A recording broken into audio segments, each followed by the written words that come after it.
Rachel Reeves, what would you like to see in the budget on Wednesday?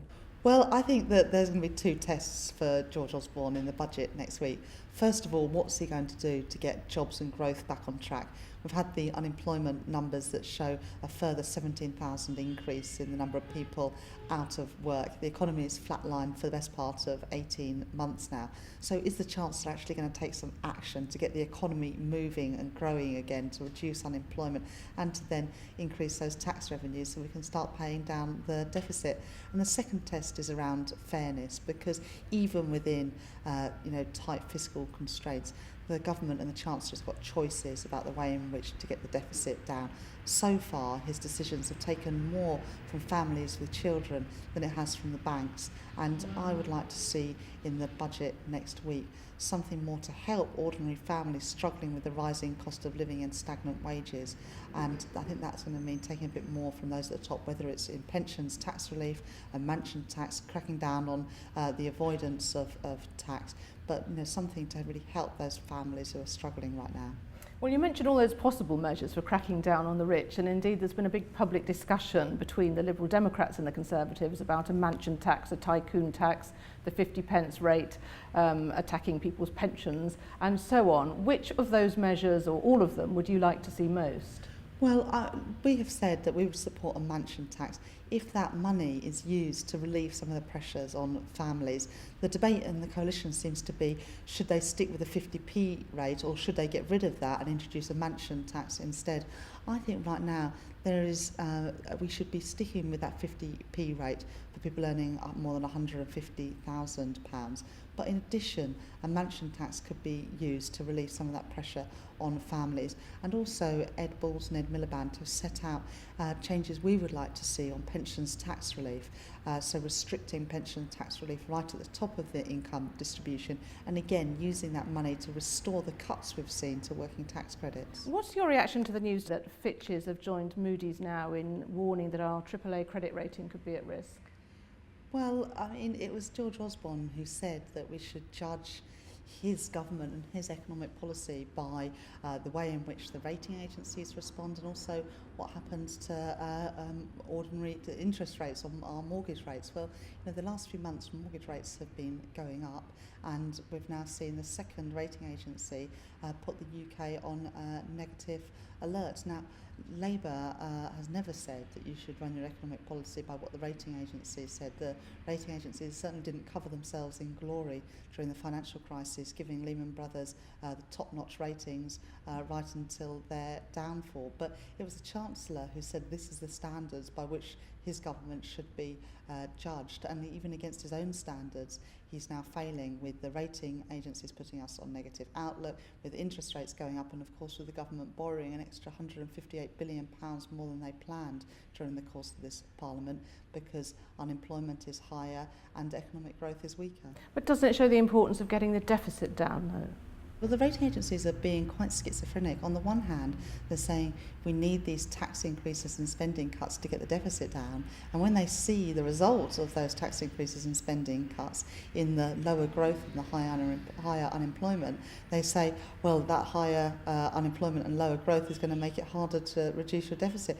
Well, they're the two sides of the same coin, which is why I say you can't run an economic policy based on what the credit rating agencies would say, because I'm not sure how you can satisfy them. They want the cuts, but then they don't like the weaker growth that materialises when you make those cuts. What I would like to see is a more balanced approach to deficit reduction. Alistair Darling set out half the deficit during the course of this Parliament. That was a more sustainable plan, and I believe that's a plan that could have worked, unlike this government's decisions, because their decisions to cut so far and so fast has resulted in the economic recovery being choked off, and as a result the government borrowing more. So it's been a self-defeating. Isn't the truth actually, though, that despite all the political rhetoric, it's the Conservatives' job to want more cuts and talk about cutting the deficit faster, your job to oppose that? If you look at the figures, there's not actually that much difference between you, is there? Well, the difference between Alistair Darling's plan and the Chancellor's plan was a difference of £40 billion worth of cuts during this Parliament. And, that's a big difference. But if you take, for example, police, Yvette Cooper has said that we would cut the police budget by 12% during the course of this Parliament. That compares to 20% cuts that the government are implementing. But all the evidence shows that you can protect frontline services in the police with 12% cuts, whereas you don't have any chance at all of doing that with 20% cuts. And also, it's the speed of the cuts as well, because if you give organisations time to plan, they can make those efficiency savings, can make those back office savings.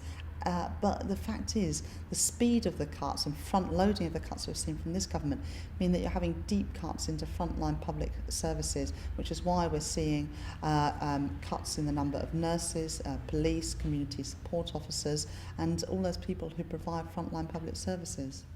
Do you accept that the state got too big under the last Labour government? Well, I don't think the financial crisis was caused by Labour's investment in schools and hospitals. I actually think that investment in public services transformed people's lives. I mean, when I was growing up, my school, our sixth form was 2 prefab huts in the playground. Our library was turned into a classroom because there wasn't enough room.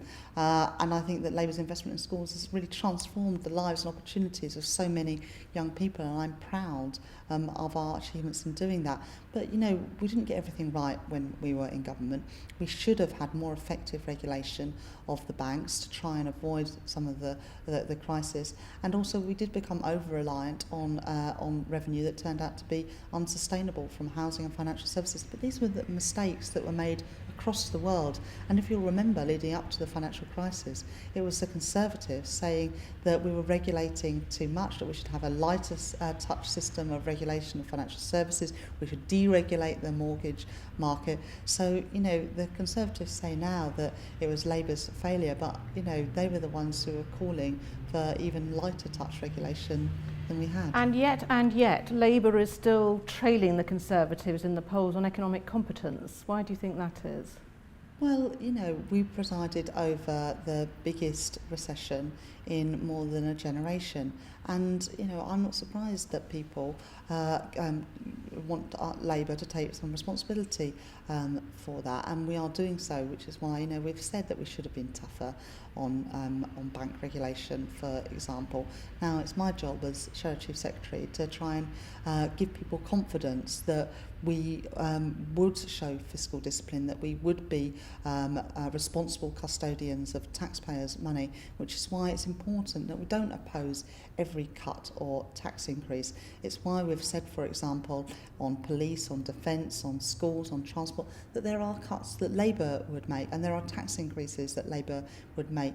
But we would have a very different approach to deficit reduction, both in terms of the speed and scale of it, but also in terms of who bears the burden of deficit reduction. So there's clear differences, but of course Labour too would have to set out how we would close that gap and reduce the deficit.